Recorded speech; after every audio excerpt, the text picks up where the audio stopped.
Hello, आज हम लोग पढ़ेंगे क्लास 6 के साइंस के चौथे चैप्टर जिसका नाम है विभिन्न प्रकार के पदार्थ। इसमें से हम लोग जानेंगे वर्गीकरण की आवश्यकता कि कई आधारों पर हम वस्तुओं को अलग अलग श्रेणी में बांटते हैं, उसकी आवश्यकता क्यों होती है और कुछ ऐसे आधार देखेंगे जिसमें से पदार्थों को या वस्तुओं को हम अलग अलग श्रेणी में रखते हैं विशेषता। जैसे कि वर्गीकरण की आवश्यकता में देखें सबसे पहले कि हमें ज़रूरत ही क्यों होती है किसी भी वस्तु को या हमारे ज़रूरत की वस्तुओं को अलग अलग श्रेणी में रखने की। तो व्यवस्था को बनाए रखने के लिए, व्यवस्था को बनाए रखने हेतु, सही अध्ययन के लिए, पढ़ाई के लिए, कि कभी कभी हमें जानना होता है कि कौन सी वस्तुओं का क्या इस्तेमाल है या वो कौन तरह के रासायनिक क्षेत्रों में आते हैं, रासायनिक किस तरह का उसका संगठन है। तो अध्ययन के लिए, व्यवस्था बनाए रखने के लिए मतलब कि किसी भी वस्तु को अलग अलग श्रेणी में हम अलग अलग जगहों पर रखते हैं उसकी उपयोगिता के आधार पर, या तो ऐसे नहीं तो हम अपने घर में या हम अपने किताब को या किसी भी वस्तु को अगर संजो के रखते हैं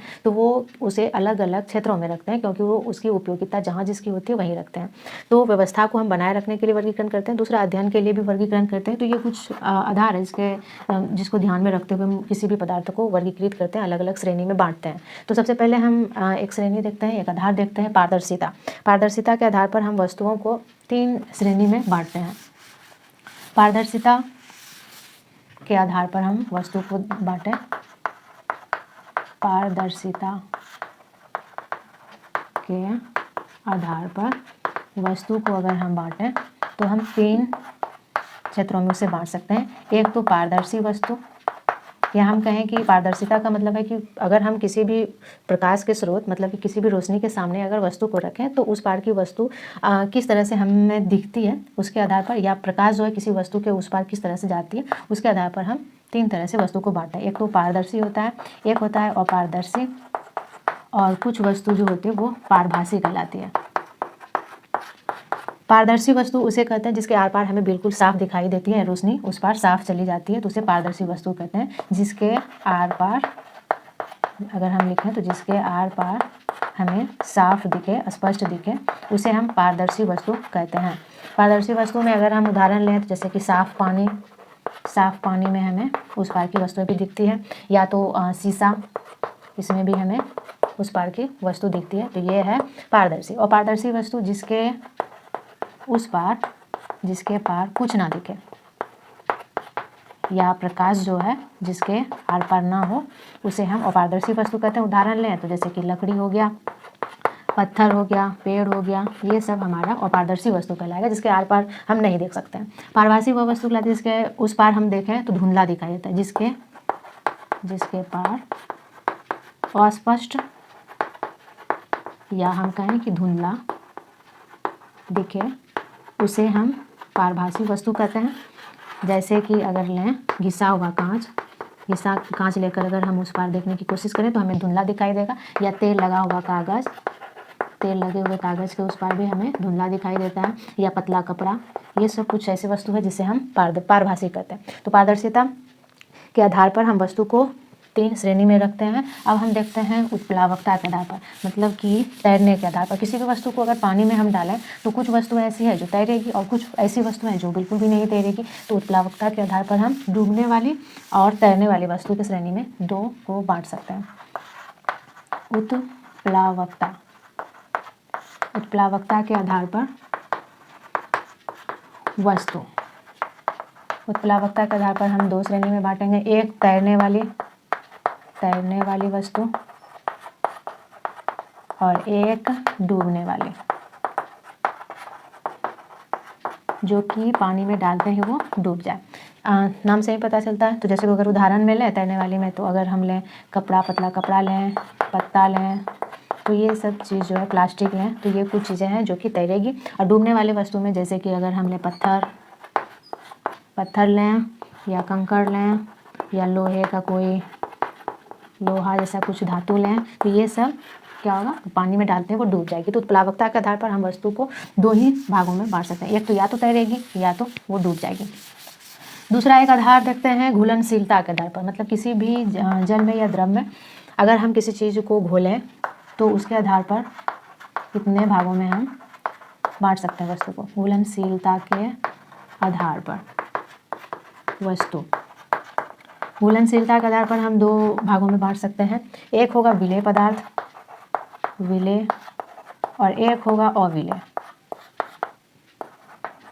अविलेय पदार्थ। विलेय पदार्थ उसे कहते हैं जो कि जल में पूरी तरह से घुल जाए, उसे विलेय पदार्थ कहेंगे, और जो ना घुले उसे अविलेय पदार्थ कहेंगे। तो जो जल में घुल जाए उसे विलेय पदार्थ, और जो ना घुले उसे अविलेय पदार्थ कहेंगे। जैसे कि अगर उदाहरण लें, जैसे में नमक हो गया जो कि घुल जाता है जल में, चीनी ये भी घुल जाता है, तो ये सब हो गया विलेय पदार्थ। और अविलेय पदार्थ में अगर हम उदाहरण लें तो जैसे हो गया पत्थर, ये नहीं घुलने वाला है, ये प्लास्टिक ये भी नहीं घुलने वाला है, तो ये हो गया हमारा अविलेय पदार्थ। तो विलेय पदार्थ और अविलेय पदार्थ, अगर हम विलेय पदार्थ को जानते हैं तो इसमें से कुछ शब्द आता है जिसे हमें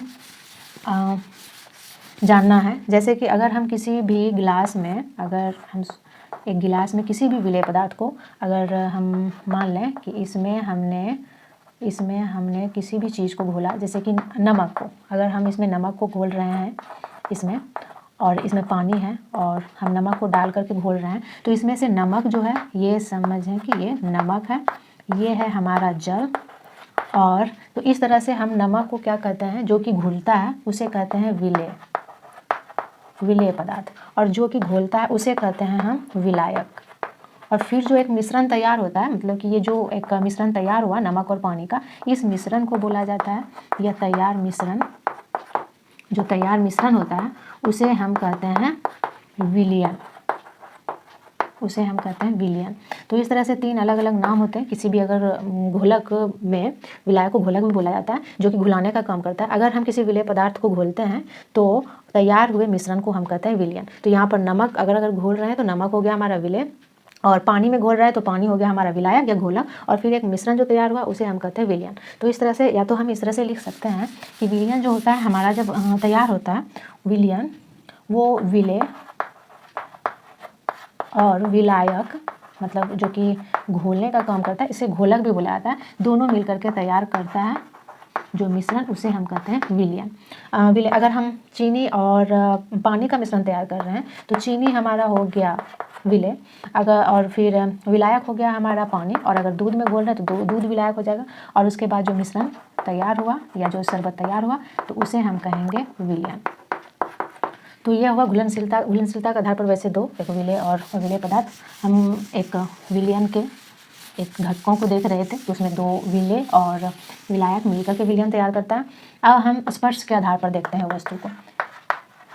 स्पर्श के आधार पर किसी भी वस्तु को अगर हम स्पर्श मतलब छूने पर, तो अगर हम छू करके देखें, स्पर्श करके देखें, तो स्पर्श के आधार पर वस्तु दो ही तरह के हमें महसूस होगा, या वस्तु को बांटेंगे, दो श्रेणी हमारे पास तैयार होगा। एक होगा कोमल, कोमल कुछ वस्तु होंगे, और कुछ वस्तु होंगे जो काफ़ी कठोर होंगे छूने में, स्पर्श करने में। कोमल में जिसे कि हम आसानी से, या तो कहें कि जिसे खुरेद सकें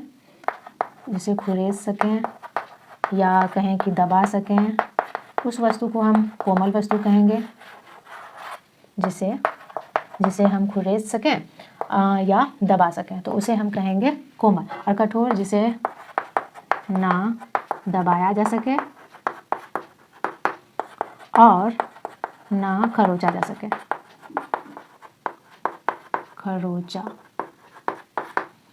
खरोचा जा सके, उसे हम कठोर पदार्थ कहेंगे। अगर हम उदाहरण लें तो कोमल में अगर मिट्टी ले सकते हैं, रबड़ ले सकते हैं, ये सब आएगा हमारा कोमल पदार्थ में। और कठोर में आएगा जैसे कि पत्थर ले लिए, ईंट ले लिए, तो ये सब आएगा हमारा कठोर पदार्थ में। अब हम चमक के आधार पर वस्तु को बांटते हैं। चमक के आधार पर दो तरह के होते हैं, एक धातु और एक अधातु, जो कि एक चमक के आधार पर अगर हम बांटें तो होता है 6ठा नंबर, चमक के आधार पर हम वस्तु को वर्गीकृत करते हैं। चमक के आधार पर वस्तु, एक होता है धातु और एक होता है अधातु। धातु जिसमें क्या हो, जिसमें चमक हो वो कहलाएगा धातु, और जिसमें चमक ना हो वो कहलाएगा अधातु। अगर हम बात करें इसकी, तो जैसे कि अगर हम पत्थर ले लें या तो मिट्टी ले लें, तो ये सब आ गए इसमें। और इसमें अगर लें हम तो लोहा, ये ले लेते हैं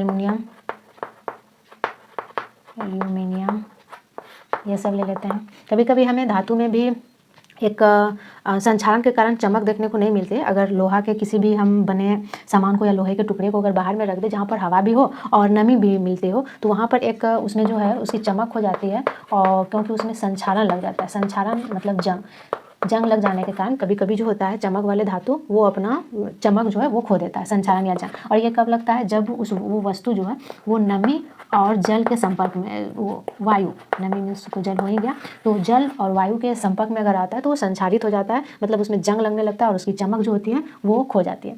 तो इस तरह से हमने हमारे 4 चैप्टर विभिन्न प्रकार के पदार्थ में वर्गीकरण के अलग अलग आधारों पर वस्तुओं को अलग अलग श्रेणी में बांटा। तो अब मिलते हैं अगले चैप्टर के साथ अगले वीडियो में।